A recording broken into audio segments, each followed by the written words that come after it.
Real state investment ये क्यों ज़रूरी है, कैसे की जाती है, कौन कौन सी मिस्टेक्स हैं जब आप रियल स्टेट में इन्वेस्टमेंट करते हैं तो करते ही हैं, और किन किन बातों का ध्यान रखना चाहिए। अब सबसे पहले बात यह है कि रियल स्टेट इन्वेस्टमेंट होती क्या है। तो real state stands for so many products. तो अगर रियल स्टेट की भी बात करूँ, जल्दी हमें लगता है कि एक प्लॉट खरीद लो, एक ज़मीन का कहीं टुकड़ा मतलब प्लॉट ले लो, वो ही रियल स्टेट इन्वेस्टमेंट है। नहीं, ऐसा नहीं होता है। रियल स्टेट में काफ़ी सारे प्रोडक्ट्स आते हैं। तो सबसे पहले मैं अगर बात करूं, देखो, शहर टू शहर मतलब city to city, place to place चीज़ें थोड़ी सी डिफरेंट हो सकती हैं। जैसे कि आप छोटे शहरों में जाओगे, छोटे प्लेसेस में जाओगे तो वहाँ पर क्या है, जैसे इवन रूरल एरिया में जाओगे तो वो ज़मीन खरीद लेते हैं, एग्रीकल्चर लैंड खरीद लेते हैं। तो एक तरीके का रियल स्टेट इन्वेस्टमेंट हो गया। अगर आप प्रॉपर गुरुग्राम सिटी में आएंगे या फिर आप मुंबई जाएंगे तो वहाँ पे लग्जूरियस अपार्टमेंट्स का बहुत ट्रेंड है। लोग लग्जूरियस अपार्टमेंट्स खरीद लेते हैं इन्वेस्टमेंट के लिए भी। लेकिन अगर आप यही प्रोडक्ट लग्जूरियस अपार्टमेंट का पिच करने जाएंगे, बेचने जाएंगे रूरल एरिया में इन्वेस्टर्स को, तो वो कन्विंस ही नहीं होंगे इस बात से। तो रियल स्टेट इन्वेस्टमेंट बहुत तरीके की होती है, क्योंकि रियल स्टेट प्रोडक्ट बहुत तरीके के होते हैं। तो इसमें सबसे पहले मैं बात करूं तो एग्रीकल्चर लैंड आ गया, इंडस्ट्रियल प्लॉट्स आ गए, देन कमर्शियल प्लॉट जिनको शॉपिंग ऑफिस प्लॉट भी बोला जाता है, देन फ्लैट्स या फिर अपार्टमेंट जिनको बोला जाता है, विला आ गए, पेंट हाउसेस आ गए। तो सो मैनी थिंग्स, मतलब अगर आप कमर्शियल स्पेसेस आ गए, शॉप्स आ गई, देन आप अगर प्लॉटिंग में जाना चाहते हो, रेजिडेंशियल प्लॉट्स आ गए। तो ऐसे ही सिर्फ यही प्रोडक्ट्स नहीं है, there are an number of products, farm houses आ गए। तो जिस तरीके से कोई भी इन्वेस्टमेंट होती है उसके अलग अलग फॉर्म होते हैं। मैं अगर एक एग्जांपल दूं, जैसे अगर आपने गोल्ड में इन्वेस्ट करना है, आप सोचते हो मुझे सोना खरीदना है, तो क्या सोने का मतलब ये है कि आप एक ज्वेलर की शॉप पे जाओ और सोना खरीद लो, हो गया? नहीं। द ओनली थिंग कि शायद आपको इतना ही पता है। तो हमारी जो नॉलेज है ना, इन्फॉर्मेशन है, उसके बेसिस पर हम अपना डिसीजन लेते हैं इन्वेस्टमेंट का। तो अगर मैं सोना खरीदना चाहती हूँ तो मैं हो सकता है गोल्ड ETF के थ्रू खरीद लूँ, क्योंकि मुझे इन्वेस्टमेंट करनी है, मुझे वो सोना पहनना नहीं है। तो मैं सोना पहनने वाला ज्वेलरी तभी लूँगी चाहे वो 14 कैरेट की है, चाहे वो 18 कैरेट की है, ना कि 22 कैरेट की, क्योंकि वो मुझे सिर्फ पहननी है। मुझे उस प्रोसेस को एंजॉय करना है, मुझे उसका एप्रिसिएशन नहीं लेना है। तो उस टाइम मैं ज्वेलरी बाय करूँगी। अगर वो ज्वेलरी स्टोन में है, डायमंड में है या फिर नॉर्मल गोल्ड में है, मैं वो खरीदूँगी जिसका डिज़ाइन मुझे पसंद आ रहा है, जिसके ऊपर जो मेकिंग चार्ज है वो ज़्यादा हो सकता है। ब्रांडेड ज्वेलरी हो सकती है, जैसे कैरेट लेन है, तनिष्क है, इनके डिज़ाइन मुझे पसंद आ रहे हैं। तो वो मैं इन्वेस्टमेंट नहीं कर रही हूँ, वो है जो मैं अपनी खुशी के लिए ले रही हूँ, तो उसको इन्वेस्टमेंट नहीं बोलेंगे। लेकिन अगर इन जनरल किसी की इन्फॉर्मेशन लिमिटेड है, नॉलेज ही लिमिटेड है इस बारे में, तो आप उसको बोलोगे कि आप क्या करोगे, अरे मैं तो एक कंगन खरीद रही हूँ 22 कैरेट का, अरे मैं अपनी वाइफ के लिए ये नेकलेस बनवा रहा हूँ 22 कैरेट का, इन्वेस्टमेंट हो जाएगी। तो वो इन्वेस्टमेंट नहीं होती है। अगर आपकी नॉलेज एरिया ही बहुत ब्रॉड है तो गोल्ड आप खरीदोगे, या तो गोल्ड ETF की तरफ जाओगे, या फिर फिजिकल गोल्ड आप खरीद सकते हो रॉ फॉर्म में। तो बहुत सारे ऐसे तरीके होते हैं जिसे आप गोल्ड में इन्वेस्टमेंट कर सकते हो। And yes, sovereign gold bond को तो मैंने पर्सनली इसी चैनल पे कवर किया है, जिसको आप बैंकिंग प्लेलिस्ट में देख सकते हो। उस पे तो सरकार भी इंटरेस्ट रेट अलग से देती है, और सोवरेन गोल्ड बॉन्ड का जो एप्रिसिएशन है गोल्ड का 24 कैरेट के रेट का, वो अलग से मिल जाता है। तो सोवरेन गोल्ड बॉन्ड के लिए आप उस वीडियो को एक्सप्लोर कर सकते हो, बहुत डिटेल में बताया है, टैक्सेशन वगैरह सारी चीज़ें समझाई गई है। अब बात कर लेते हैं, ये मैंने गोल्ड का एक एग्जाम्पल दिया। तो गोल्ड, सबसे पहले तो मैं ये बात बता दूं, ये वीडियो बहुत लंबी होने वाली है, जैसे कि शायद वीडियो का आप टाइम देख रहे हो, और मैं नहीं चाहती कि किसी भी वीडियो को क्रिस्प बनाने की वजह से मैं उसको अच्छे से समझा ना पाऊँ। तो ये एक बहुत ही डिटेल्ड वीडियो होने वाली है, इसमें दिल दिमाग दोनों का यूज़ हो रहा है, बिकॉज बहुत सारे ऐसे लोग हैं जिनको इन्वेस्टमेंट का आए भी नहीं पता, लेकिन वो सीखना चाहते हैं। बहुत सारे ऐसे भी लोग लोग हैं जिनको काफ़ी हद तक पता है, लेकिन still they want to listen to me and want to learn more. So you need to have the patience and just like stay throughout the video, or what you can do just to save your own time, you can sit in the car and put the that pods so that आप मेरी जितनी भी video का जो crux है, the lines है, you can hear while driving or going to the work. So ये जो वीडियो है, this is not the only video about real estate investing. In coming time also I am going to cover real estate trading. I am going to cover difference in investment and trading and capital gain tax on real estate investment, real estate for NRIs, तो उसका पैसा कहाँ जाता है, TDS on real estate investment. तो ये सारी चीज़ें आने वाले टाइम में मैं 1 by 1, और ये भी नहीं है कि इस चैनल पर आपको सिर्फ रियल एस्टेट मिलेगा. Basically what is my perspective related to this channel, it is referring to one person जो वो बेस्ट डिलीवर कर सकता हो या फिर उसको जो पसंद हो. Like I love styling and fashion, so I don't want to make this channel very formal. Doesn't mean that I want to miss on providing the information to people और studying and enhancing my own knowledge area. I hope आप समझ गए होंगे. अब back to real estate investing. जैसे मैंने gold का example दिया है, अब बात कर लेते हैं रियल एस्टेट का. तो रियल एस्टेट में बहुत सारे प्रोडक्ट हैं, बट ज़रूरी नहीं है कि एक प्लेस पर जो चीज़ें बिकती हैं वो आप दूसरे अर्बन एरिया, मेट्रो एरिया के लोगों को भी बेच सको. हो सकता है कि एक प्रोडक्ट है जो यूनिवर्सल है, जैसे कि प्लॉट सब लेते हैं. आप गांव में भी जाके पिच करोगे, they are going to buy. आप शहर में, छोटे शहर में करोगे, they are going to bye.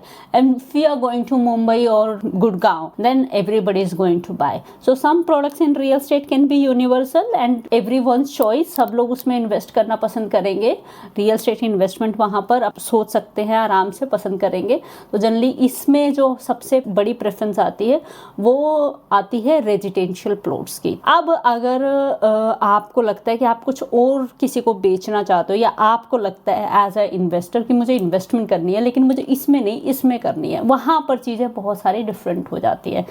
तो अब कुछ प्रोडक्ट्स ऐसे होते हैं जो सबकी चॉइस हो सकती है, चाहे वो कोई कहीं भी रह रहा हो. जैसे कि रेजिडेंशियल प्लॉट का मैंने एग्जांपल दे दिया आपको. Yes, up to like some extent agriculture land भी हो सकती है, बट ज़रूरी नहीं है कि हर इंसान की वो चॉइस हो. कुछ लोग हैं जो कि कमर्शियल को बहुत प्रेफरेंस देते हैं. जैसे कि सिटी में जो लोग हैं, दे अंडरस्टैंड कि कमर्शियल का जो रेंटल यील्ड है, जो रिटर्न ऑन इन्वेस्टमेंट है, that is higher compare to the residential segment. But वो बहुत ईजिली चले जाएंगे कमर्शियल की तरफ. लेकिन अगर आप रूरल एरिया में ये पिच करेंगे या एक छोटे शहरों में पिच करेंगे कमर्शियल इन्वेस्टमेंट को, मॉल के अंदर, हाई स्ट्रीट के अंदर, they will not gate convinced. तो कुछ प्रोडक्ट हैं जो सबकी चॉइस होती है, कुछ प्रोडक्ट हैं city to city, place to place vary कर सकता है. एंड यस, आपका जो रियल एस्टेट इन्वेस्टमेंट डिसीजन है वो डायरेक्टली अफेक्ट होता है आपकी सराउंडिंग में लोग क्या बोलते हैं, क्या रिकमेंड करते हैं. अगर किसी इंसान ने बहुत अच्छा पैसा एक फ्लैट बेच के कमाया है तो अपने 15 दोस्तों को अपने बारे में बताता है कि ये है, इतना इतना है. बिकॉज एक तो हम लोगों को ना अच्छा लगता है लोगों को बताना कि यार हमें इतनी नॉलेज है. तो और उसने अगर पैसा कमा लिया अपनी इन्वेस्टमेंट पे तो it is really good to spread the things कि हाँ, I did a very good investment. And it is not about real estate only. If that person is doing, ये आप ना जहाँ भी रह रहे हो अपने आसपास के लोगों में ऑब्जर्व करोगे, if one person is making good money in terms of doing the business, in terms of, specially main में ज़्यादा होता है real estate, or in terms of doing the good mutual fund investment, or even the stock market trading, intraday, delivery. तो वो थोड़ा सा लोगों को बताता है that yes, I have the knowledge and I know the things, how does it happen. Then people ask him कि यार कैसे करना है. तो जनरली ये जो चीज़ है ना, ये रियल एस्टेट में भी बहुत काम करती है कि अगर किसी एक इंसान को एक प्लॉट खरीदना है तो वो अपने 4 दोस्तों को फ़ोन करेगा, यार कौन सा लूँ. अब यहाँ पर भी एक मिस्टेक है जो मैं मिस्टेक्स के सेगमेंट में बताऊँगी कि क्या ऐसा आपको करना चाहिए, क्या सिर्फ रेफरेंस से बाय सेल करनी चाहिए चीज़ें, या किसी का अच्छा एक्सपीरियंस रहा तो क्या आपको कॉल लेनी चाहिए रियल एस्टेट इन्वेस्टमेंट की. We will talk about it. Video बहुत लंबी होने वाली है. अगर आपको लग रहा है कि यार ये वीडियो पूरी देखनी है, just have your cup of coffee और एक अच्छी सी अदरक वाली चाय। तो सबसे पहले बात कर लेते हैं रियल एस्टेट इन्वेस्टमेंट क्या होती है। तो जैसे मैं एक प्लॉट के एग्जांपल लेती हूँ, क्योंकि प्लॉट तो सबको ही पसंद होते हैं, मतलब एवरग्रीन इन्वेस्टमेंट है जो रूरल एरिया में लोग करना पसंद करते हैं और मेट्रो सिटीज़ में भी करना पसंद करते हैं। तो सपोज आपने 100 स्क्वायर यार्ड 100 गज का आप प्लॉट खरीदते हो, तो 100 गज को आपने लिया 1 लाख रुपीज़ पर गज के हिसाब से, रेट आपका आया 1 लाख रुपए पर गज। तो 1 लाख पर स्क्वायर यार्ड के हिसाब से रेट जो आया, उसके बाद अमाउंट बन गया 1 CR। थोड़ा बहुत ऊपर नीचे पोजेशन चार्ज, IFMS ये वो कुछ हल्का फुल्का होगा, तो अदरवाइज आपका 1 CR का अमाउंट आ गया एग्जाम्पल। तो 1 CR में आज आपने पैसा लगा दिया। सपोज इन्वेस्टमेंट कई तरह के होती हैं, आप किस स्टेज पे एंटर करते हो इन्वेस्टमेंट करने के लिए, उसके हिसाब से भी चीज़ें कैलकुलेट होती हैं। जैसे कुछ कंपनीज हैं, जैसे वहाँ भी आप प्लॉट खरीदते हो 1 लाख रुपए पर गज के हिसाब से, लेकिन वहाँ पर क्या मिलता है, पेमेंट प्लान मिलता है। तो सपोज़ वो कहते हैं 2 साल में हम आपको इस प्लॉट को तैयार करके दे देंगे। तो 2 साल, आज आपने ख़रीदा 0 डेज से लेके 2 साल, इतना टाइम आपके पास है, आप धीरे धीरे पे कर सकते हो। तो सपोज़ यहाँ पे आपने 30% पे कर दिया 1 करोड़ का, यहाँ पे फिर 40% पे कर दिया, फिर OC और पोजीशन पे कर दिया। तो जो आपका 1 करोड़ अमाउंट है वो आपने एक साथ नहीं देना, धीरे धीरे आप दे सकते हो। ये उस केस में होता है जहाँ पर आज ही प्लॉट नहीं मिल रहा है, जैसे कि अंडर कंस्ट्रक्शन है प्रोजेक्ट, नया लॉन्च हुआ है, जैसे कि गुड़गांव में बहुत सारे प्रोजेक्ट्स हैं, टाउनशिप्स आती हैं, दीनदयाल आवास योजना में भी आती है, जहाँ पर आप प्लॉट बुक कर सकते हो, पेमेंट प्लान मिल जाता है, 2 साल का टाइम आपको मिल जाता है। अब ये 2 साल थोड़ा बहुत आगे पीछे भी हो सकता है कि कितना टाइम बचा है या कब आप एंटर कर रहे हो, आप प्री लॉन्च में जा रहे हो, बीच में जा रहे हो, उसके हिसाब से। तो अलग अलग पेमेंट प्लान होते हैं, उसके हिसाब से आपको पे करना होता है बिल्डर को। और प्लॉट के नीचे, ज़मीन के नीचे का जो भी काम होता है वो सारा वो तैयार करके एक प्लॉट आपको बना के दे देता है। और इसके अलावा भी अगर आप ब्रांड में जाते हो, सपोज आप अडानी गए हैं, बिरला गए हैं, MR गए हैं, PPTP गए हैं, जो सारे ब्रांड्स होते हैं, साथ में एक प्लॉट आपको हैंड ओवर नहीं करते, पर्टिकुलर एक टाउनशिप होती है, उसके साथ में और भी सुविधाएं आती है। तो ये एक पेमेंट प्लान होता है। अब अगर आप रीसेल मार्केट में जाते हो, आप छोटे शहरों में हो या रूरल एरिया में हो या आप कहीं भी हो, सपोज आप गुड़गांव में ही हो, आपको आज ही प्लॉट चाहिए, तो ये क्या है, रीसेल में मिलता है। तो रीसेल में आपको ऑलमोस्ट 1-2 महीने के अंदर सारी पेमेंट आपने कर दी। सपोज ये कुछ भी हो सकता है, 15 दिन से लेके 3 महीने, जो भी आपकी टर्म्स कंडीशन है, आप सारा पे कर देते हो, तो ये रीसेल में हो गया। अब आपने 1 CR अमाउंट आपकी टोटल कॉस्ट पड़ी, तो आपने फॉर एन एग्जांपल ये 2025 में लिया, तो 2025 में 1 करोड़ का लिया। पेमेंट प्लान है तो एक साथ 1 करोड़ नहीं देना है, धीरे धीरे देना है अगले 2 सालों तक। लेकिन अगर पेमेंट प्लान नहीं है तो एक साथ देना है। तो सपोज 2025 से आपने इसको बेचा 2035 में। अब इन्वेस्टमेंट का मतलब ये क्या होता है कि जहाँ पर आपका टाइम पीरियड बहुत छोटा नहीं होता, थोड़ा लंबा होता है। अब आप इसको 2030 में भी बेचने का प्लान कर सकते हो, still it is just like a good investment. But अगर आप इसको सोचते हो कि मैं इसको 2026 में ही बेच दूँ, तो ये इन्वेस्टमेंट में नहीं आएगा। It's a kind of trading, कि आप ट्रेड कर रहे हो रियल एस्टेट में, बिकॉज आप क्विकली उससे एग्जिट कर रहे हो, क्विकली इसको बेच रहे हो। तो इन्वेस्टमेंट का मतलब है थोड़ा सा टाइम पीरियड आप लो, जैसे कि यस 3 साल भी हो सकता है इन्वेस्टमेंट टाइम पीरियड, 5 भी हो सकता है, 10 साल भी हो सकता है। आप हमारे जो फादर हैं, उनके फादर हैं, सालों पहले प्लॉट खरीदा है, वो आज तक 30-30, 40-40 साल से चल रहा है। तो ज़रूरी नहीं है, रियल एस्टेट को ना जनरली लोग नहीं बेचते हैं, अपार्ट फ्रॉम दोज पीपल जो थोड़े एग्रेसिव इन्वेस्टर्स हैं, ट्रेडर्स हैं, शहरों में बहुत ज़्यादा ट्रेडिंग करते हैं, ब्रांड्स में बहुत इन्वेस्टमेंट करते हैं। तो अब 1 करोड़ का सपोज आपने बेचा 2030 में, तो ये हो गया मान लो 1 करोड़ 50 लाख। तो आपका जो रियल एस्टेट इन्वेस्टमेंट थी वो 1 करोड़ थी। पेमेंट प्लान में गए तो आपने धीरे धीरे 1 करोड़ दिया है, और अगर रीसेल में गए हो, बिल्कुल अभी पोजीशन दिया जा रहा है, या फिर आप बिल्डर से भी खरीद रहे हो लेकिन उनको 2-3 महीने में पैसा चाहिए पूरा, तो 1 करोड़ इन्वेस्टमेंट थी। नाउ इट डिपेंड्स कि आपने कैसे खरीदा अपना प्लॉट। तो 1 करोड़ आपने 2025 में लगाया, मैं एक एग्जाम्पल ले लेती हूँ, और आपने 2030 में उसको 1.5 करोड़ में बेच दिया, तो आपने जो बेनिफिट उठाया वो 50 लाख रुपए का बेनिफिट उठाया। अभी हम टैक्सेशन वगैरह के बारे में, किसी चीज़ के बारे में बात नहीं करेंगे, ये मैं आने वाले वीडियो में बात करूंगी, capital gain tax, property taxes and all. तो ये 50 लाख रुपए का आपने बेनिफिट उठा लिया, तो ये हुई आपका इन्वेस्टमेंट पे रिटर्न। अब 1 करोड़ आपने 2 साल में दिया, उसके हिसाब से रिटर्न थोड़ा सा अच्छा लगेगा, बिकॉज आपने एक साथ 1 करोड़ नहीं दिया, लेकिन एक साथ 1 करोड़ देना पड़ गया तो भी आपको अच्छा लगेगा कि आपने पैसा कमा लिया। तो ये होती है रियल एस्टेट इन्वेस्टमेंट। जब आप एक पर्टिकुलर टाइम पीरियड के लिए रियल एस्टेट का ही कोई ना कोई प्रोडक्ट खरीदते हो, या कुछ भी हो सकता है, दुकान, प्लॉट, कमर्शियल, कुछ भी हो सकता है, इंडस्ट्रियल प्लॉट हो सकते हैं, एग्रीकल्चर लैंड हो सकते हैं, फार्म हाउसेज हो सकते हैं, और उसको कुछ टाइम बाद, जैसे कि 4, 5, 3, 10, 20, 40, 50, 100, 200 सालों के बाद बेचते हो तो जो प्रॉफिट होता है, तो ये this is called a real state investment. अब रियल स्टेट इन्वेस्टमेंट में बहुत सारे मिस्टेक्स होती है, आप इस मिस्टेक्स को सुधार कैसे सकते हो, इनके बारे में बात करते हैं। चलो अभी आगे बढ़ते हैं। पहले real state investment why. Suppose you have, diversification एक वर्ड होता है जो आपने ज़रूर सुना होगा, सबने ही सुना होगा। जो भी पैसे में बहुत इंटरेस्ट रखता है, पैसे को ग्रो करने में बहुत इंटरेस्ट रखता है, तो डाइवर्सिफिकेशन का मतलब होता है, suppose you have 1 lakh rupees, तो 1 lakh rupees you don't want to put in one particular place. That particular place can be like mutual fund, then that can be gold, that can be real estate, that can be debt or the bonds. तो आप सोचोगे यार क्यों ना मैं 1 लाख रुपए को थोड़ा थोड़ा बांट दूं, कि अगर एक चीज़ में थोड़ा कम लॉस हो रहा है या एक चीज़ में कम इंटरेस्ट रेट आ रहा है तो दूसरे से मेरा थोड़ा सा कंपनसेट हो जाएगा। जैसे कि कुछ लोग हैं जो कि स्मॉल कैप में डाल देते हैं, स्मॉल कैप म्यूचुअल फंड पे भी आपको बहुत सारी वीडियोस इसी चैनल पे मिलेगी, आप बैंकिंग प्लेलिस्ट में जाके एक्सप्लोर कर सकते हो। In coming time also I am going to cover mutual fund in detail. तो वो सारे टॉपिक जो मुझे लगता है that I can cover very nicely और I have the in depth knowledge, then I am going to cover those things for all of you. तो suppose you have 1 lakh rupees and you want to diversify. Why? कि एक में suppose जैसे आप date funds में जाते हो तो डेट फंड में ज़्यादा इंटरेस्ट रेट तो मिलता ही नहीं है, म्यूचुअल फंड में जो रिटर्न मिलता है, जैसे मैं अगर आपको एक रो लैंग्वेज में बताऊँ तो अप्रॉक्स 6.5, 7.5, 8.5, 9, 10, 11 तक आसपास चला जाता है। अब ये डिपेंड करता है उसमें इक्विटी कितनी है, देन इंटरेस्ट रेट्स हैं, सारी चीज़ें अफेक्ट करती हैं। तो डेट एक ऐसा इंस्ट्रूमेंट है, डेट म्यूचुअल फंड का, जो कि आप इजीली कंपेयर कर पाते हो फिक्स्ड डिपॉजिट के इंटरेस्ट रेट से। और डेट के अपने कुछ टैक्सेशन बेनिफिट है, इस वजह से भी लोग डेट म्यूचुअल फंड की तरफ जाना प्रेफर करते हैं। कुछ फ्लेक्सिबिलिटी है, उसमें थोड़ी सी इक्विटी आप ऐड कर सकते हो। इट्स लाइक सोल्ट ऐड करना किसी चीज़ में, थोड़ी सी शुगर ऐड करना, तो रिटर्न थोड़े से बढ़ जाते हैं। ये चीज़ें मैं आने वाले टाइम में कवर करूँगी।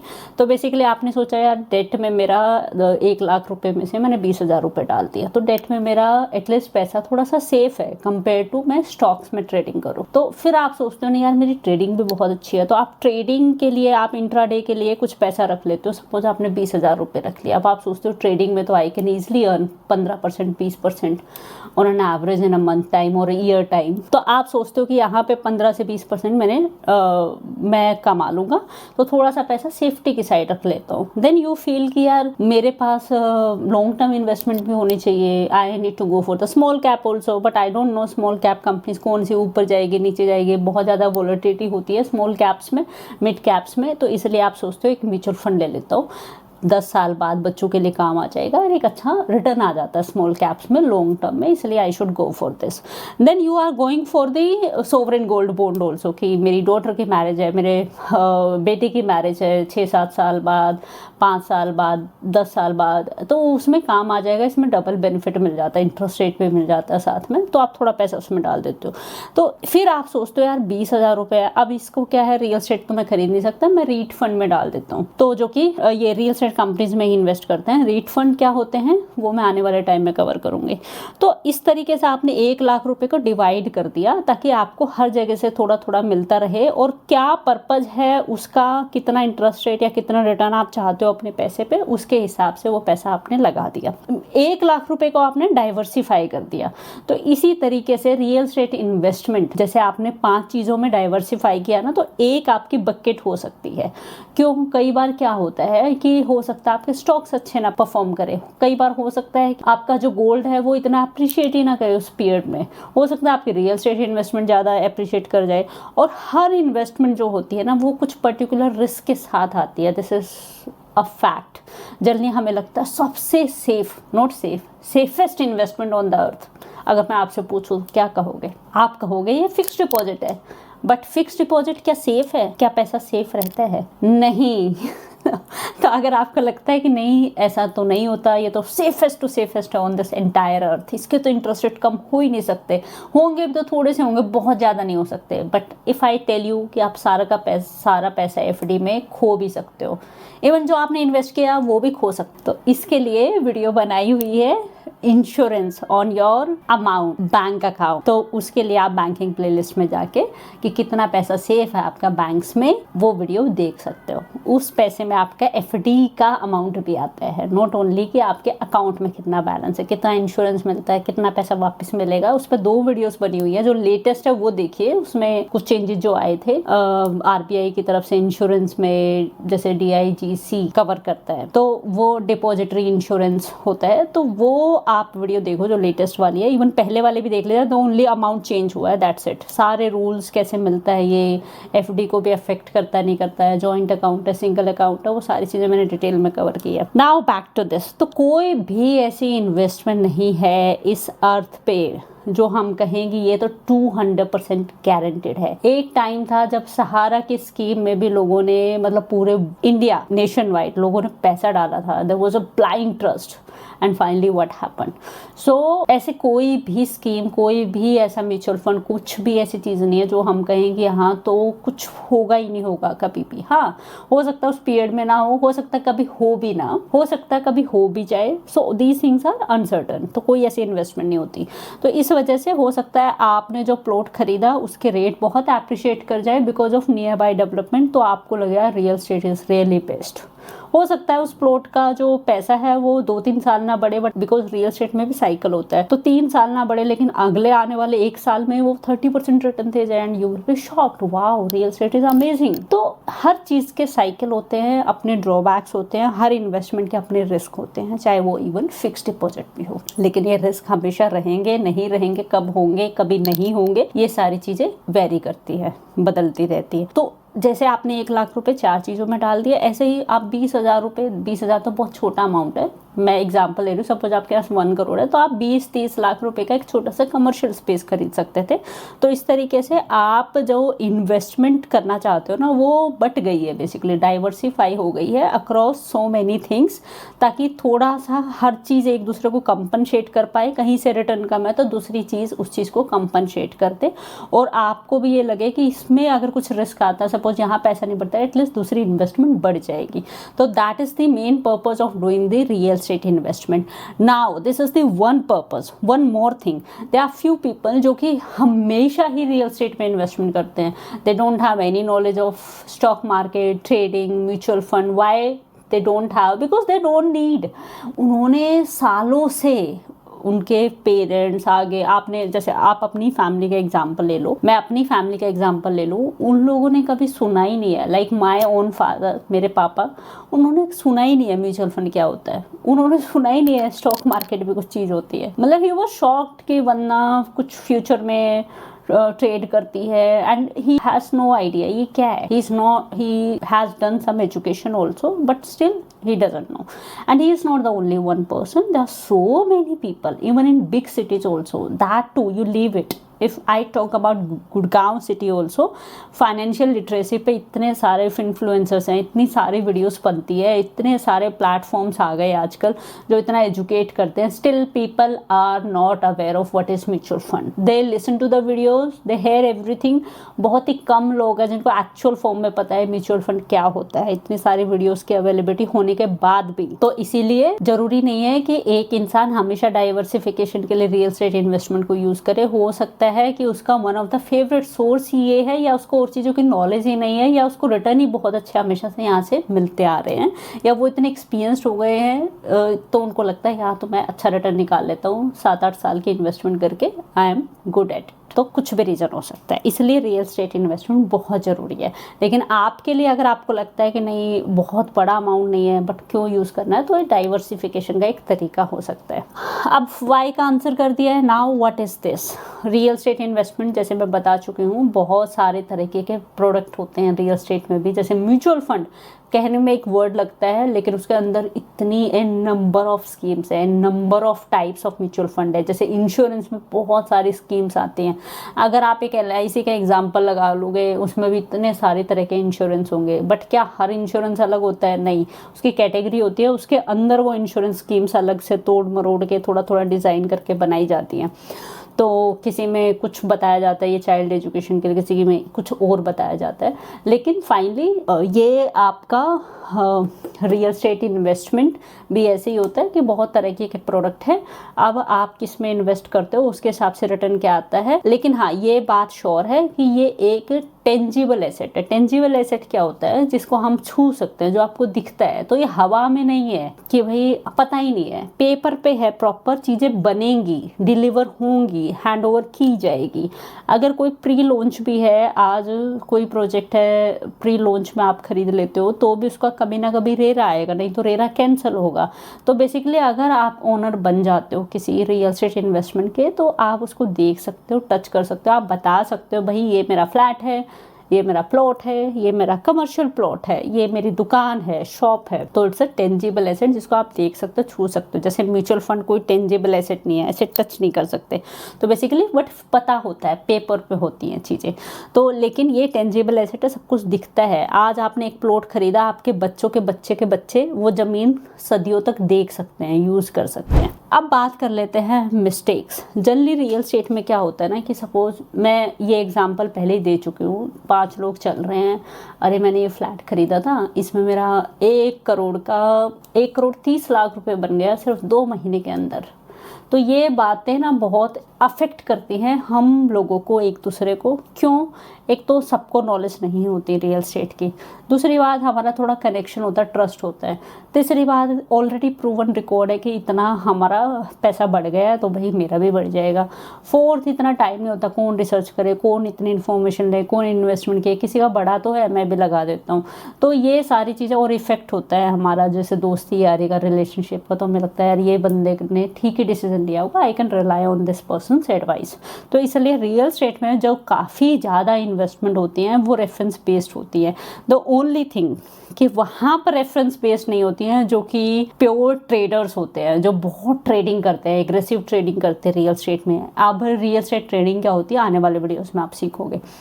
तो रियल एस्टेट जो ट्रेडर्स होते हैं या एग्रेसिव इन्वेस्टर्स जो होते हैं, मैं कह सकती हूँ, वो रेफरेंस बेस्ड इन्वेस्टमेंट काफ़ी हद तक करते हैं, लेकिन हर कोई नहीं करता। वो इतने प्रो हो जाते हैं, बैक टू बैक उनको पता होता है इस रोड पे क्या आने वाला है, ये आ रहा है, इतनी रिसर्च करते हैं, इतना पढ़ते हैं। It is just like those people who are very like high net worth clients or the traders, aggressive traders.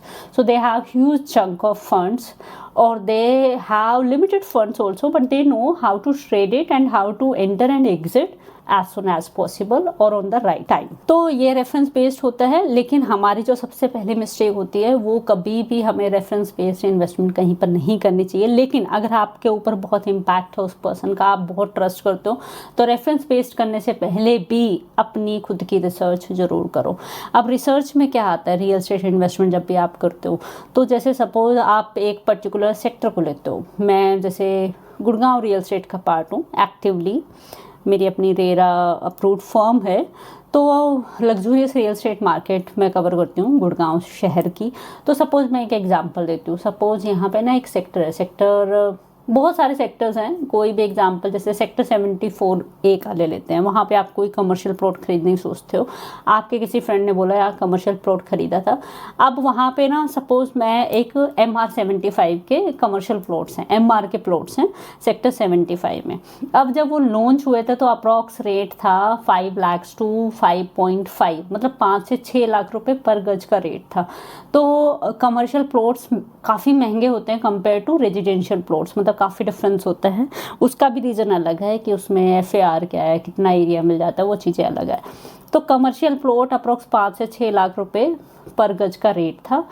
तो किसी पर्सन ने, आपका सपोज कोई फ्रेंड है, अब वो एंटर कर गया, सपोज उसने प्री लॉन्च में ले लिया, तो उस टाइम रेट मिला 5 लाख रुपए पर गज। धीरे धीरे बिल्डर्स बढ़ा देते हैं रेट, डेवलपर्स बढ़ा देते हैं, तो फिर उसका हो गया रेट 1-1.25 साल, मतलब पोजेशन से पहले उनका रेट हो गया 6.5-7 लाख रुपए पर गज। अब मान लो 5 से 7 लाख रुपए पर गज हो गया जब तक उनको हैंड ओवर मिला। जनरली जो कमर्शियल प्लॉट है उनका हैंड ओवर अप्रॉक्स 2 साल के टाइम में मिल जाता है, आगे पीछे थोड़ा बहुत। 2 साल तक उन्होंने 5 का 7 लाख रुपए पर गज किया। तो सपोज 100 गज का प्लॉट है, कमर्शियल एग्जांपल लेते हैं, तो इसमें 5 लाख रुपए पर गज, ठीक है। तो ये हो गया 5 CR का अमाउंट, ठीक है। तो ये हो गया आपका 5 CR। तो अब आपको लगा कि यार ये सीधा 5 CR से 7 CR हो गया, मतलब 2 करोड़। तो आपको वो फ्रेंड मिलता है वॉक के टाइम और वो कहता है कि सिर्फ 2 साल के अंदर 5 करोड़ का प्लॉट हो गया 7 करोड़ का, सिर्फ 2 साल के अंदर। उसमें भी मैंने एक साथ पैसा नहीं दिया, उसमें भी मैंने क्या पैसा दिया, थोड़ा सा तब दिया 30%, थोड़ा सा तब दिया, उसके बाद अब डिमांड आई है जब वो ऑलरेडी 7 करोड़ का हो चुका है और अभी भी देना है। मैं सोच रहा हूँ उससे पहले बेच दूँ। अब नाउ यू गॉट इम्प्रेस्ड कि इतना ज़्यादा हाइक हो जाता है। तो अब आपने क्या किया, ये सब लोग करते हैं, मोस्टली लोग ये करते हैं। Till the time they are not very sound in terms of knowledge, they are not aggressive trader और aggressive investor in real estate market. Now you are thinking यार this person is very wise, he made 2 CR with in a time span of approx 1.5 year and that too he didn't pay at 1 slot। तो इसने तो बहुत अच्छा कमा लिया। तो आप जाते हो वहाँ पे एक 7 करोड़ का कमर्शियल प्लॉट 100 गज का खरीद लेते हो। तो ये हो गई रेफरेंस इन्वेस्टमेंट। तो जहाँ पे आप ट्रस्ट में, फेथ में, एडवाइस में या किसी ने रिकमेंड किया, रिकमेंडेशन बेस्ड आपने 7 करोड़ का खरीद लिया। अब ये क्यों नहीं करना चाहिए? फ्रेंड्स जो आपको रिकमेंडेशन देते हैं सिर्फ उनके थ्रू क्यों नहीं जाना चाहिए? आप उनको सुनो, उनके एक्सपीरियंसेस को समझो, लेकिन अपनी रिसर्च, अपना काम करना बहुत ज़रूरी है। अब ये 5 करोड़ से 7 करोड़ का कमर्शियल प्लॉट क्यों बना? क्यों? क्योंकि पहले तो उन्होंने राइट टाइम पर एंट्री ली। जब 5 करोड़ का था वो प्री लॉन्च में था, प्री लॉन्च में बेस्ट रेट मिल जाता है। उन्होंने जब एंटर किया 5 करोड़ पे तो उनको बेस्ट रेट मिल गया, लेकिन बिल्डर को वो रेट बढ़ाना भी होता है। तो जब प्लॉट जब तक बिकते हैं तब तक वो 1-2 बार 3 बार अप्रिशिएट करते रहते रेट। उसका बेनिफिट आपके फ्रेंड को मिल गया बिकॉज उनका एंट्री टाइम ठीक था। दूसरी बात, इसी सेक्टर में 75 में डेवलपमेंट हो गया, तो रियल स्टेट डेवलपमेंट ह्यूज हो गया। क्लोवरली फ्लाईओवर खुल गया, चलने लगा, बहुत सारी कंपनीज आ गई सेक्टर के आसपास, बहुत सारे बड़े बड़े ब्रांड्स आ गए। जैसे यहाँ पर DLF ने एंट्री ली, DLF प्रीवाना आ गया, साथ में बहुत सारी कंपनीज, कॉर्पोरेट्स आ गए सेक्टर 74A और 75 में। तो ये जो सारी रियल एस्टेट डेवलपमेंट है उसने बूस्ट दिया, 5 का 7 कर दिया, जबकि पूरा 5 करोड़ दिया भी नहीं। हो सकता है ये 1.5 साल में हो गया, 1 साल में हो गया। और सही एग्जाम्पल तो यही है कि अप्रोक्स 1.5 साल के आसपास 5 का 7 हो गया था। तो अब 1.5 साल में क्या आपका भी 7 से 9.5 हो जाएगा? नहीं, ऐसा नहीं है कि हमेशा नहीं होगा। नाउ इट डिपेंड्स कि वो डेवलपमेंट कितना आगे बढ़ते हैं। जैसे इसी रोड पे एक एलिवेटेड पैच भी बनना है अप्रोक्स 3.5 किलोमीटर का, जो कि सोना एलिवेटेड रोड से लिंक कर देगा SPR रोड को, मतलब बेसिकली द्वारका एक्सप्रेसवे वाले क्लोवरली फ्लाईओवर को लिंक कर देगा 3.5 किलोमीटर का पैच। अब ये पैच अगर 2 साल में रेडी हो गया तो हो सकता है आपका भी 7 करोड़ का 9.5 करोड़, 9.25 करोड़ हो जाए, लेकिन 10 भी हो जाए। और बहुत जल्दी जो मेट्रो 2031 में आनी है, अगर वो बहुत टाइम पे आ जाती है, 2029 में आ जाती है, आपका पैसा 7 का 9, 9.5 भी हो सकता है, बेशक आपने लेट एंट्री की। तो real state investment is all about the near by development also. कितनी फैमिलीज रहने वाली हैं, मेन कमर्शियल रोड पे नहीं रहने वाली, बैक साइड कितने प्रोजेक्ट्स आ रहे हैं, आसपास रोड्स कौन से बन रहे हैं, एलिवेटेड फ्लाईओवर कौन से बन रहे हैं, अंडर पासेस कौन से बन रहे हैं, आसपास कंपनीज आ रही है नहीं आ रही है, और कमर्शियल प्लॉट्स और प्रोजेक्ट्स आ रहे हैं नहीं आ रहे हैं, और क्या क्या प्रोग्रेस होने वाली, कौन कौन से बिल्डर आने वाले हैं। ये सारे फैक्टर्स होते हैं जो किसी रियल स्टेट इन्वेस्टमेंट को आयरन की मेटल से लेकर सीधा डायमंड में कन्वर्ट करते हैं। तो सिर्फ किसी फ्रेंड का रेफरेंस हो सकता है आपकी हेल्प ना कर पाए till the time you are not doing your own research. तो real state investment is equal to deep research of that particular area, developer and yes of that particular project as well, apart from nearby surrounding and nearby development of that particular city. So this is the huge mistake which we all do, mostly people do.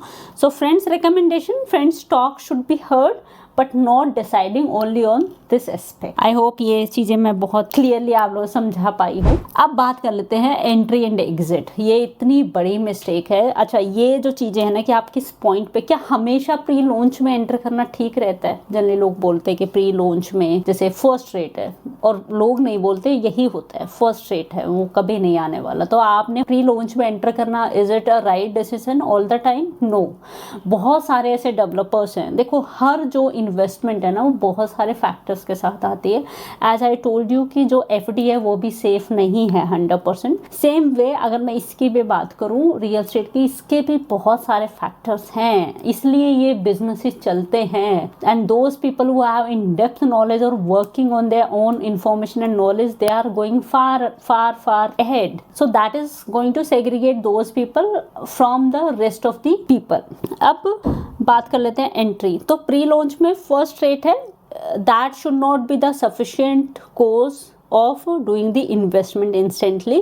Why? Because हो सकता है builder ने जो RERA apply किया वो कभी आए ही ना, हो सकता है वो 1 साल बाद आए। जैसे एक प्रोजेक्ट है स्मार्ट वर्ल्ड द एडिशन, आप देखोगे ना, इसके अलावा भी बहुत सारे प्रोजेक्ट हैं, तो उसका रेरा 8 महीने तक आया ही नहीं था। आज के टाइम में वो बहुत अच्छा प्रोजेक्ट है, बहुत सारे इन्वेस्टर्स ने वहाँ पे पैसा लगाया, लेकिन जो 8 महीने के आसपास, मतलब 7 से 8 9 के आसपास मंथ का टाइम हो गया था, एंड एवरीबडी वाज लाइक धक धक, वी पेड दिस अमाउंट, हमें रिफंड चाहिए, हमें कैंसिलेशन चाहिए। तो प्री लॉन्च में लोगों ने एंट्री कर दी कि location is good, builder is good, अच्छी चीज़ें बना रहे हैं, लग्जरी में है।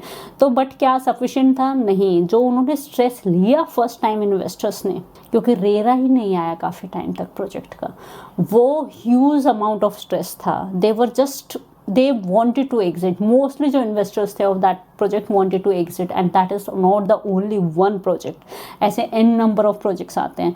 तो इसीलिए ज़रूरी नहीं है कि आपने एक प्री लॉन्च का रेट देखकर कहीं पे पैसा लगाने की सोची, इन्वेस्टमेंट करने की सोची तो उसका रेरा आ ही जाए। अब क्या है, देखो मैं एक एग्जांपल दे रही हूँ रियल एस्टेट का, डजंट मीन कि सारे प्रोडक्ट्स पे ये चीज़ें अप्लाई होती है। So these are just for giving the clear understanding how does real estate work or how do you need to invest, what all things do you need to check. So जैसे कि अगर मैं rural area की बात करूँ या एक छोटे शहरों की बात करूँ तो वहाँ पर कोई रेरा ऐसे हर प्रोजेक्ट के नहीं आते हैं। लोग छोटे मोटे प्लॉट है पुरानी है रीसेल में खरीदते रहते हैं, तो रीसेल में रेरा का कोई रोल नहीं है, ये आता है फ्रेश के प्रॉपर्टीज में। तो अगर रेरा नहीं आया, क्या आप इतना स्ट्रेस ले पाओगे? अगर वो रेरा कैंसिल हो गया, क्या आप उस पैसे को लेने के लिए 1 साल तक वेट कर पाओगे? कब वो मिलेगा, नहीं मिलेगा, क्या होगा, वो सारी चीज़ें झेल पाओगे? को अफेक्ट करते हैं। आप सपोज प्री लॉन्च आ गया है, आपने फर्स्ट रेट लिया है और आपका रेरा भी टाइम पे आ गया है, लेकिन उसके बाद people are not coming to invest in that project. और जो बिल्डर के पास है इन्वेंट्री है, वो रेट एक बढ़ा दिया है, उसके बाद उसने थोड़ा टाइम 3-4 महीने बाद उसने दूसरा रेट बढ़ा दिया। लेकिन क्या रेट बढ़ाने से प्रोजेक्ट्स बिकते रहते हैं हमेशा? नहीं, ऐसा नहीं होता है। आप रेट को 10,000 रुपये पर स्क्वायर फीट से लेकर आप 30,000 रुपये पर स्क्वायर फीट कर दो टिल द टाइम उसका पोजीशन जाए, बट ऐसा नहीं है ना कि वो प्रोजेक्ट बिक जाएगा because you are increasing the rate और उससे सिर्फ hype create. Yes, it is a way of creating the like the building the market also, but it doesn't work all the time. तो ऐसा जब भी आप प्री लॉन्च में भी जाते हो, फर्स्ट एंट्री अच्छी एंट्री लेने की सोचते हो रियल एस्टेट इन्वेस्टमेंट में, बिल्डर का रिकॉर्ड, लैंड का देखना, लैंड के आसपास क्या है, क्या बिल्डर का पहले का भी रेरा स्टक हुआ है क्या, सारी चीज़ों को इन्वेस्टिगेट करना ज़रूरी होता है। आपका एंट्री पॉइंट क्या है? रियल एस्टेट में ना साइकिल्स चलते हैं बहुत वजह से। अभी आप गुरुग्राम सिटी के बारे में किसी सुनोगे रियल एस्टेट में क्या चल रहा है, तो थोड़ी सी स्टेगनेंसी ज़्यादा है। तो अब रियल स्टेट में अगर आप एक चीज़ जिसका प्राइस होना चाहिए 18,000 रुपये पर स्क्वायर फीट, लेकिन आप खरीद लेते हो 25,000 रुपये पर स्क्वायर फीट, तो entry point is wrong, entry time is wrong. That particular time for the real estate cycle was not appropriate. तो इसीलिए रियल स्टेट साइकिल भी चलते हैं एक पर्टिकुलर सिटी में, रेट कम जा रहे, ज़्यादा जा रहे, स्टेगनेंट हो गए, सेचुरेट हो गई है मार्केट, वो सारी चीज़ें भी बहुत मायने रखती है। तो आपका एंट्री पॉइंट, उसका रिसर्च एनालिसिस, सारी चीज़ें बहुत मायने रखती है। किस प्राइस पे आप बाइंग करते हो, किसी भी चीज़ का एंट्री पॉइंट मायने रखता है। सपोज आप MRF का स्टॉक लेते हो, सपोज आपने यस बैंक खरीदा, अब आपने यस बैंक में आई थिंक अप्रोक्स 1.5-2 साल हो गया उस बात को, जब इसका जो प्राइस था वो अप्रोक्स 400, 500, 600 रुपये पर शेयर था। आज की डेट में आप 15 रुपये पर शेयर खरीदोगे। तो अगर आपने उस टाइम एंट्री कर दी सोच के कि नहीं यार yes bank is doing very good, सब लोग कह रहे हैं यस बैंक खरीद लो, बिकॉज ऑफ रेफरेंस आपके फ्रेंड ने बोला, उसने पैसा कमा लिया, उसने 400 का लेके 600 भेज दिया, ही वॉज वेरी हैप्पी। लेकिन आपने 600 पे एंट्री की, आज 15 रुपये पे चल रहा है। तो एंट्री पॉइंट बहुत मायने रखता है, और ये हर real estate investment, mutual fund investment में भी बहुत मायने रखता है। वहाँ पे एनएवी होती है, नेट एसेट वैल्यू, जिसके बारे में आने वाले टाइम में बताऊंगी मैं। अब नेक्स्ट आ जाता है इमर्जिंग और डेवलप्ड लोकेशन। तो अगर आपने किसी ऐसी जगह पर रियल एस्टेट इन्वेस्टमेंट की है जो ऑलरेडी फुल्ली डेवलप हो चुकी है, वहाँ पर कुछ ऐसा डेवलपमेंट अगले आने वाले 4-5 साल 7 साल नहीं आना है, ऑलरेडी फुल्ली डेवलप्ड रोड है, काफ़ी उसने एप्रिसिएशन गेन कर ली है, अभी वो थोड़ा सेचुरेट हो चुका है, लेकिन आप सोचोगे यार यहाँ तो सब कुछ है, तो यहाँ पर मैं इन्वेस्टमेंट कर सकता हूँ। तो आप कौन सी लोकेशन चूज करते हो जहाँ पर अभी डेवलपमेंट होना है, या काफ़ी सारी चीज़ें ऑलरेडी प्लान हो चुकी हैं, ऑलरेडी फिक्स हो चुकी है, यहाँ मेट्रो आएगी, यहाँ कॉर्पोरेट्स आएंगे, यहाँ साइबर सिटी बनेगी, सारी चीज़ें तय हैं, या जहाँ पर आपको लग रहा है कि फुल डेवलपमेंट हो चुकी है, अभी प्लानिंग कुछ नहीं है, लेकिन मैं यहाँ पर इन्वेस्ट कर देता हूँ।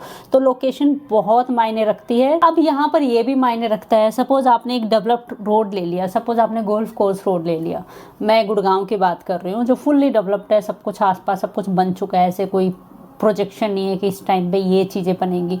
तो फुल्ली डेवलप्ड में ऐसा नहीं है कि आपका एप्रिसिएशन होगा ही नहीं उस रियल एस्टेट इन्वेस्टमेंट का।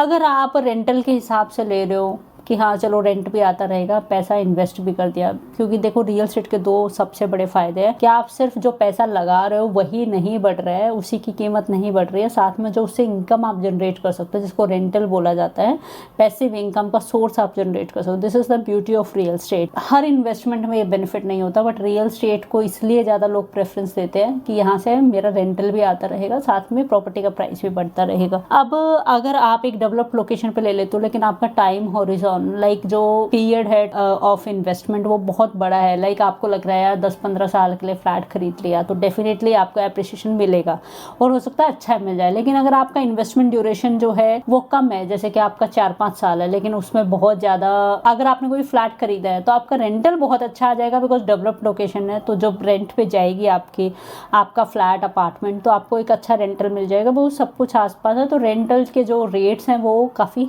अच्छे हैं वहाँ पर। लेकिन प्रॉपर्टी कितना अप्रिशिएट होगी 5 साल में वो डिपेंड करेगा आसपास कोई और डेवलपमेंट आ रही है नहीं आ रही है, आसपास के प्रोजेक्ट्स के प्राइसेस कितने अप्रिशिएट हो रहे हैं, इस तरीके से।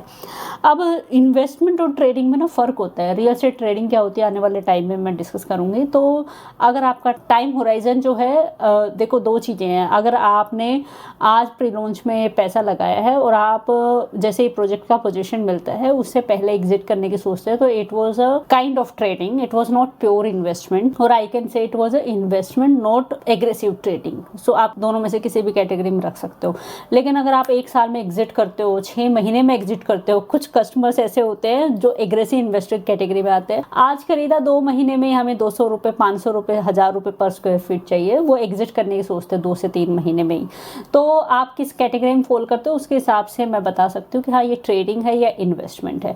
लेकिन अगर आप पोजीशन से पहले एग्जिट करने की सोचते हो तो yes I can say it was a good investment, it can be a part of investment, not only trading, because you waited for another like approx 4 years। तो जनरली जब रेरा आता है किसी प्रोजेक्ट का, उसके बाद जब तक वो डिलीवर होता है, पोजीशन दिया जाता है, तो अप्रॉक्स 4 से 5 साल किसी भी अच्छे प्रोजेक्ट को डिलीवर होने में टाइम लग जाता है।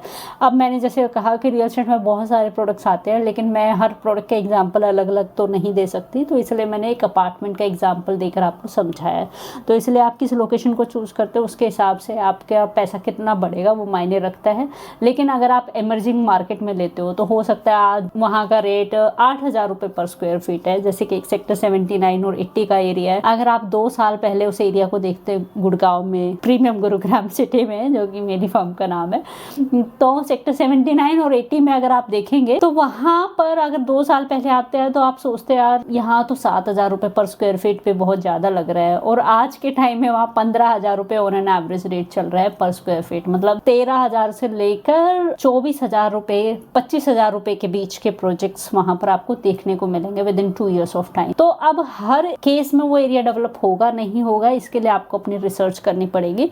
But yes, if you are going in the emerging market which is not developed right now, which is expected to get the development in coming 1 year, 2 years, 3 years of time, that will depend on your in depth research. तो हो सकता है आप अच्छा appreciation gain कर ले। But rental अगर आपको गेन करना है कि हाँ मेरा पैसा थोड़ा थोड़ा बढ़ता रहे, लाइक लार्ज कैप होती है कंपनीज, ब्लू चिप होती है, कि सडन गेन ना हो, बहुत सारा गेन ना हो, at least it should be like on an average gain मेरा चलता रहे, बट मेरे मन में डर ना हो। तो डेवलप्ड लोकेशन में आप जाते हैं, लॉन्ग टर्म होराइजन के साथ आप जा सकते हैं, like 10 years, 15 years of time, 8-9 years of time. And अगर आपको अच्छा रेंटल चाहिए तो डेवलप्ड में मिलेगा, ना कि यहाँ पे मिलेगा। तो अब यहाँ पर भी अगर आपका इमर्जिंग में भी बहुत बड़ा होराइजन है, जैसे कि आपका टाइम पीरियड है अप्रोक्स, मैंने आज पैसा लगाया है बट मैं 10-11 साल तक इसको बेचूंगा नहीं, एक प्लॉट ले लिया मैंने 10-11 साल के बाद बेचूंगा, तो उसमें हो सकता है 3-4 साल 5 साल बाद वो जो emerging area, under developed area, वो अच्छे से डेवलप हो जाए और 4-5 साल के बाद आप जो रेंटल है, obviously it can not beat the developed area rental, लेकिन हाँ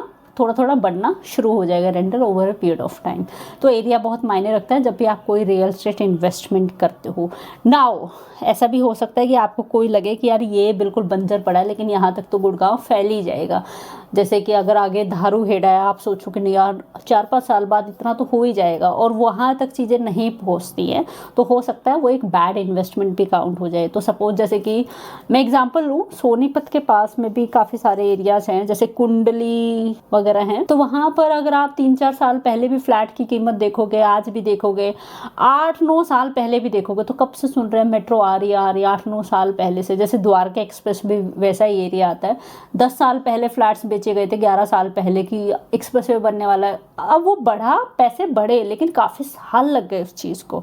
तो ये जो डेवलपमेंट होते हैं ना, it directly get affected by the government policies. वो कितना टाइम में कर रहे हैं, कॉन्ट्रैक्ट निकल रहा है नहीं निकल रहा है, कब पूरा हो रहा है, तो वो सारी चीज़ें सबके हाथ में नहीं होती है। कहाँ से हाईवे आ रहा है नहीं आ रहा है, वो चीज़ें कोई स्कीम लाए थे वो बंद हो गई है, कहीं पर कुछ बनाना था वो स्टॉप कर दिया है, प्रोजेक्ट फंड्स नहीं है, ये सारी चीज़ें, ये फैक्टर बहुत मायने रखते हैं जब किसी एरिया की डेवलपमेंट की बात आती है। तो ज़रूरी नहीं है कि हर इमर्जिंग मार्केट आपकी बूस्ट कर जाए और वो डेवलप्ड एरिया में कन्वर्ट हो जाए in coming like 7-8 years, it depends. तो इसी वजह से कहते हैं कि हर इन्वेस्टमेंट के साथ कुछ ना कुछ रिस्क तो आता ही है। Here comes your knowledge, information, work and staying up to the mark and up to the date related to that particular investment or the affecting factors. Now let's go to the stage of entry. As I told you, one is pre-RERA, जब RERA नहीं आया होता उससे पहले pre-RERA है। अब इसके अपने रिस्क है, जैसे मैंने कहा, हो सकता है किसी प्रोजेक्ट का रेरा अटक ही जाए, आए ही ना, हो सकता है किसी प्रोजेक्ट का रेरा आने में 1-1 साल लग जाए, 7-8 महीने लग जाए, और आपको yes truly it happens, investors को ऐसे धक कि हमें एग्जिट कराओ, आप टेंशन में आ जाओ, परेशान हो जाओ, कैंसिलेशन के लिए वेट करो, पैसा रिफंड मांगने लगो, ये स्टेजेस पे आते हैं। तो आप किस टाइम एंटर करते हो वो भी मायने रखता है। अब स्टेज के अंदर ही साइकिल भी आता है। तो सपोज मार्केट सैचुरेट नहीं है, प्रोग्रेसिव मोड में है, हर एरिया के रेट बढ़ रहे हैं, जिस एरिया में आप रह रहे हो आप मार्क करो यहाँ इन्वेस्टमेंट करनी है, वो बहुत बूस्ट कर रहा है because of near by development. तो आप एक अच्छे रियल एस्टेट साइकिल के टाइम पे भी इन्वेस्टमेंट करते हो तो आपका पैसा अप्रिशिएट होगा, लेकिन सैचुरेशन की मोड में करते हो तो पैसा रुक जाएगा, काफ़ी टाइम लगेगा उसको ग्रो होने में। हो सकता है एक टाइम पर हो भी जाए, हो सकता है 3-4 साल बाद आप एग्जिट करने की सोचो, लेकिन तब तक कुछ अप्रिशिएशन मिले ही ना। साइकिल्स बहुत मायने रखते हैं, साथ में किस रेट पे बाइंग करते हो वो बहुत मायने रखते हैं, किस स्टेज पे बाइंग करते हो वो भी बहुत मायने रखता है।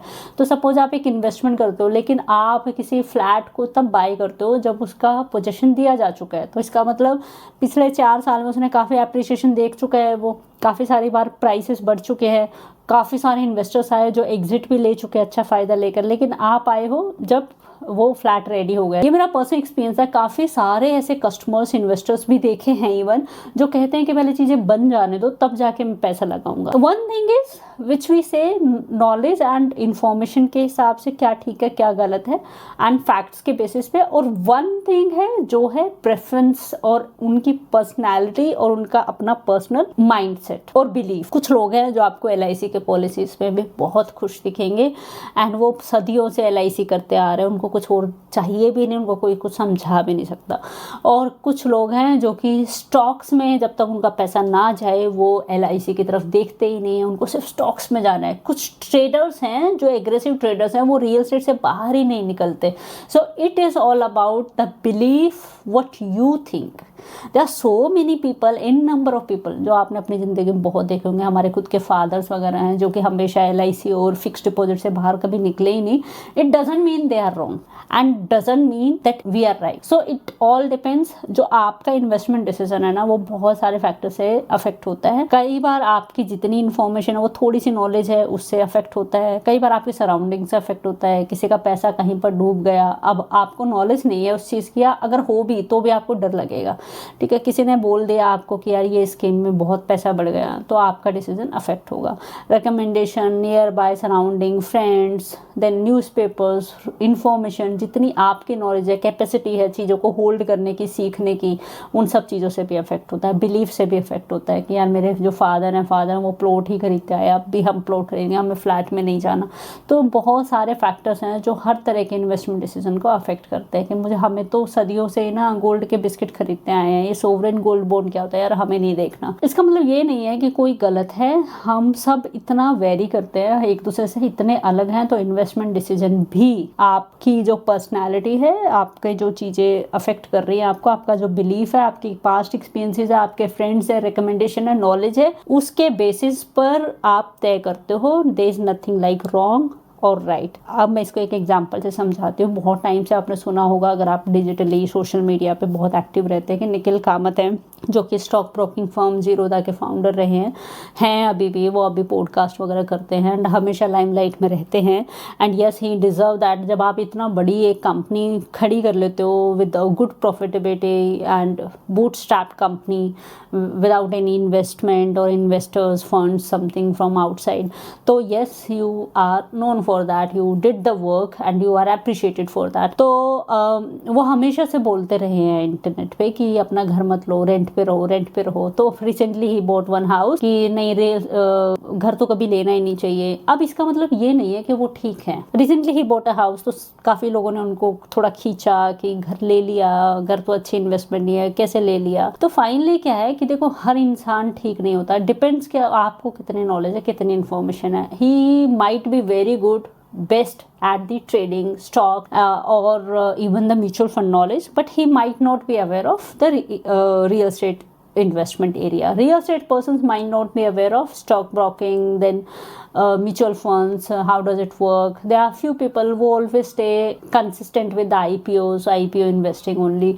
then they never go towards real estate. So हर इंसान अलग होता है डिपेंडिंग ऑन जो भी फैक्टर्स मैंने बताए. तो अब बात कर लेते हैं stage of entry. I told you development of the location I have already covered in emerging and developed location.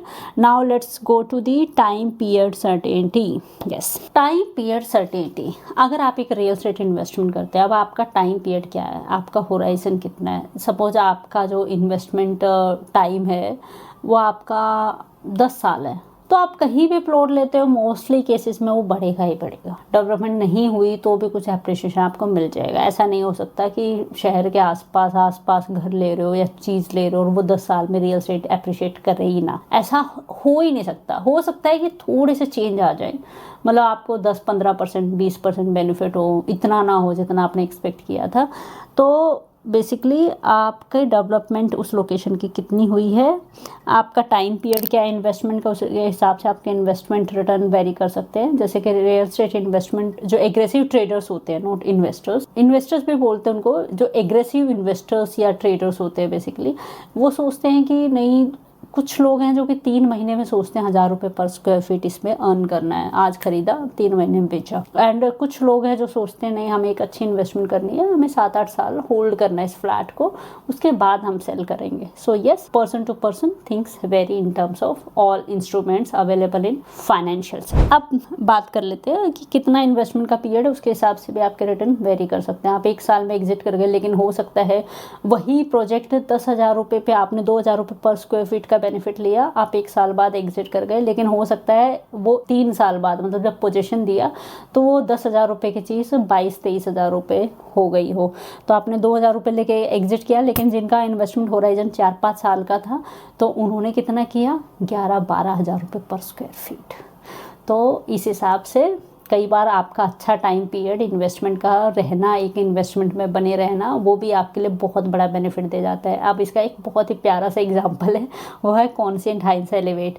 तो ये लॉन्च हुआ था अप्रॉक्स 10,000 रुपये पर स्क्वायर फीट सेक्टर। तो कॉन्शियंट हाइंस एलिवेट जब लॉन्च हुआ था अप्रॉक्स 10,000 रुपये पर स्क्वायर फीट पे, जब इसने पोजीशन दिया ओसी जब तक आया तो रेट हो गया अप्रॉक्स 22-23 हज़ार रुपये पर स्क्वायर फीट। मतलब 22 भी मैं कम बोल रही हूँ, 23,000, 24,000, 25,000। आज के डेट में 24 से 26,000 रुपये के आसपास रेट चलता है, 23 से 26,000 रुपये पर स्क्वायर फीट। तो ये 4 से 5 साल में इतना अप्रिशिएट कर गया। लेकिन जो एग्रेसिव ट्रेडर्स थे, कुछ लोग होंगे जो रियल एस्टेट इन्वेस्टमेंट से 6 महीने में एग्जिट कर गए 1,000 रुपये पर स्क्वायर फीट लेके इसी प्रोजेक्ट से। कुछ लोग होंगे जो 2,000 में एग्जिट कर गए, कुछ लोग हैं 3-4 हज़ार रुपये का बेनिफिट लेके 2-2.5 साल में एग्जिट कर गए।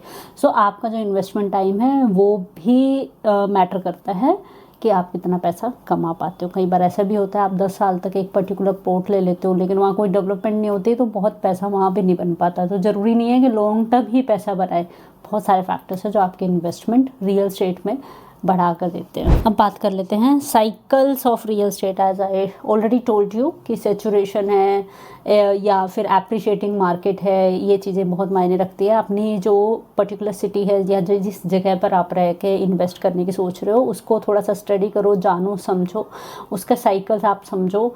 देखो हर चीज़ के ना हर तरह की मार्केट के साइकिल्स आते हैं। जैसे कि अगर आज की डेट में गोल्ड की बात करूँ तो गोल्ड का क्या रेट चल रहा है, अप्रॉक्स 97,000। ठीक है, जो स्टॉक मार्केट है कभी वो चली गई है 75,000 और आप उस टाइम इन्वेस्ट कर देते हो और आप सोचते हो कि मैं एग्ज़िट कर जाऊंगा 2-3 साल के बाद, तो हो सकता है वो डाउन ट्रेंड हो, उस टाइम नीचे आ जाए। तो ये जो मार्केट्स होती हैं या फिर गोल्ड भी होता है इवन, या आप सपोज़ इसमें लगाते हो, रियल एस्टेट में लगाते हो, तो यहाँ पर साइकिल्स बहुत मैटर करते हैं कि मार्केट एप्रिशिएटिंग मोड में है, डेप्रिशिएटिंग मोड में है, सेचुरेशन के मोड में है, और ट्रेडिंग कितनी हो रही है, कितने लोग एक्टिवली बाय सेल कर रहे हैं, सारी चीज़ें मूव कितनी कर रही है मार्केट। तो इस साइकिल्स को पढ़ना शुरू करो अगर आप real estate investment in depth सीखना चाहते हो, अच्छी इन्वेस्टमेंट करना चाहते हो।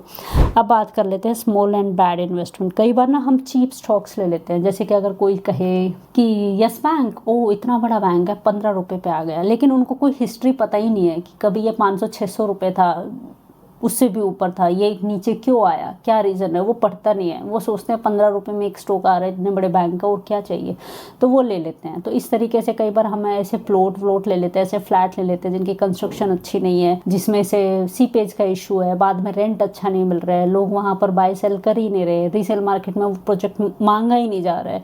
तो एक बैड इन्वेस्टमेंट का मतलब, या एक चीप प्राइस पे चीज़ें खरीदने का मतलब ये नहीं है कि आपका पैसा बढ़ेगा ही बढ़ेगा। सपोज़ एक प्रोजेक्ट का जो रेट है उसी एरिया में चल रहा है because of good builder, good construction, सब कुछ है, 10,000 रुपये पर स्क्वायर फीट, लेकिन आप एक प्रोजेक्ट खरीद लेते हो जिसका रेट 4,000 रुपये पर स्क्वायर फीट है। There is a huge difference. शायद वो अफोर्डेबल में है, बिल्डर अच्छा नहीं है, फर्स्ट टाइम बना रहा है, रॉ मटेरियल जो बहुत ख़राब है, ऐसे ही बना दिया है, कोई फैसिलिटी नहीं है, सुविधा नहीं है, कोई अंदर एम्यूनिटीज़ नहीं है। तो आप सोचते हो कि यार 4,000 रुपये पर स्क्वायर फीट का गैप है, it is like a golden opportunity you are buying, but it doesn't make it a golden opportunity. It depends कि आप जो रियल एस्टेट इन्वेस्टमेंट कभी भी खरीदते हो उसके पीछे बहुत सारे फैक्टर्स होते हैं जो आपको स्टडी करना होता है।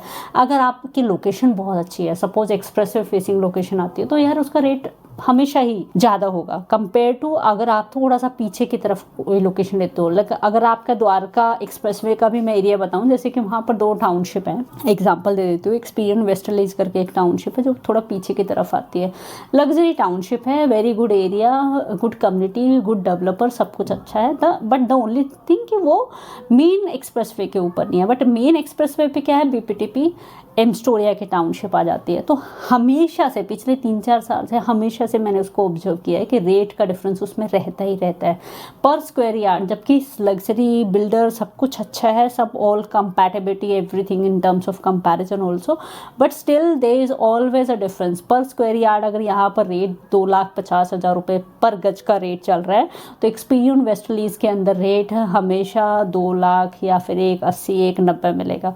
तो अब मायने रखता है कि ज़रूरी नहीं है कि जो आप महंगा खरीद रहे हो वो ख़राब है और सस्ता खरीद रहे हो वो अच्छा है। जैसे स्टॉक्स में होता है ऐसे ही यहाँ भी होता है। तो मायने रखता है कि आप क्या खरीद रहे हो, उसकी कीमत क्या है, उसके अंदर फैसिलिटी क्या है, उसके आसपास की कनेक्टिविटी क्या है, रोड की विड्थ क्या है। जैसे कि अगर आप एक प्लॉट खरीदते हो जिसकी डायरेक्शन जनरली माना जाता है शेयर मुखी प्लॉट्स अच्छे नहीं है, अब उसका रेट थोड़ा कम मिलेगा। लेकिन अगर आप नॉर्थ ईस्ट अच्छी डायरेक्शंस के प्लॉट खरीद रहे हो जो कि बहुत डिमांड में है, वो थोड़ा महंगा मिलेगा। PLC 1 लग जाती है, 2 लग जाती है, कॉर्नर का प्लॉट है। आप सोचोगे यार ये तो 2.5 लाख रुपए पर गज पड़ रहा है, लेकिन शेयर मुखी 180 आ रहा है, वाओ 70,000 रुपये पर गज बच गए। तो नहीं, ऐसा नहीं होता है। तो कोई भी इन्वेस्टमेंट के अलग अलग एस्पेक्ट होते हैं, उनको समझना होता है। हो सकता है कि आप चीप के ही चक्कर में कि या प्राइस कम के चक्कर में आप कुछ ऐसी चीज़ खरीदो जो इतना अप्रिशिएट करे ही ना। वो डिफरेंस आज भी है, जब बाइंग करने जा रहे हो अच्छी चीज़ की और कम प्राइस की चीज़ की, वो हमेशा रहेगा। हो सकता है जो अच्छी चीज़ आप खरीदते थोड़े महंगे रेट पे, वो बहुत आगे तक अप्रिशिएट कर जाती। तो चीप के उसमें और कम रेट के चीज़ों में मत जाओ। बट यस, अगर आपको लगता है यार मुझे ना बाइंग करनी है 4,000 रुपये per square feet, I don't have more money, I don't have like more room to buy things, तो मुझे 4,000 रुपये पर स्क्वायर फीट ही खरीदिए। तो उसमें आप एरिया कम ले लो, लोकेशन हल्की सी चेंज कर लो, but just go with the good developer जिसका कुछ ट्रैक रिकॉर्ड हो, जिसने अच्छी कंस्ट्रक्शन की हो एंड जिसका पेमेंट प्लान फ्लेक्सिबल हो। तो वहाँ पर आपको टाइम मिल जाता है कि ठीक है, आई हैव द टाइम, मैं थोड़ा सा स्ट्रेच कर सकता हूँ, थोड़ा लोन ले सकता हूँ। Always do a good investment rather than a dead investment just because of low price. So these were the all points जो हम रियल एस्टेट इन्वेस्टमेंट करते हुए मिस्टेक करते हैं, इन मिस्टेक्स को हम कैसे अवॉइड कर सकते हैं, वो सारी चीज़ें मैंने बताई। तो ये थी full fledged video real estate investing के बारे में। In coming time the so many things which are lined up in real estate only and yes, अगर आपको रेरा के बारे में जानना है, रेरा क्या होता है, कैसे केस किया जाता है, कैसे स्टेटस देखा जाता है, सारी चीज़ें मैं ऑलरेडी कवर कर चुकी हूँ। आप बैंकिंग प्लेलिस्ट में जा सकते हो, वहाँ पर आपको सारी इन्फॉर्मेटिव वीडियोस मिल जाएंगी। In coming time also if you want to look at this video, you want to share this video, ये वीडियो शेयर कर सकते हो उनके साथ। और येस, अगर आप एक लेडी हो, फीमेल, और आप ये वीडियो देख रही हो, तो एक और वीडियो मैंने बनाई है, वो बहुत इंपॉर्टेंट होगी, जिसमें कि मैंने बताया फीमेल्स क्या मिस्टेक करती है रियल एस्टेट में शादी के बाद, वो ज़रूर आप देखो।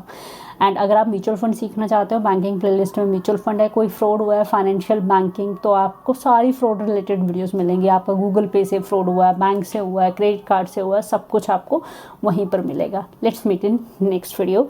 लाइक द वीडियो अगर आपको लगता है कि this was really fruitful for you. Let's meet in next video. Bye bye. any of your friend, then you can come back to banking and finance और informative videos। यहाँ पर सारी चीज़ें मिल जाएगी। And in coming time I make a playlist, ये RERA and real estate का है, ये knowledge banking and mutual funds की है। And these are my vlogs जो मैं पर्सनली बहुत पसंद करती हूँ व्लॉग्स बनाना। उससे क्या है, एक पर्सनल कनेक्शन बना रहता है सब लोगों के साथ। And you also feel happy that you are making videos but you are loving the process also. So while imparting my own knowledge experiences to all of you, I love sharing my fashion styling vlogs, which is just like a kind of building personal connection.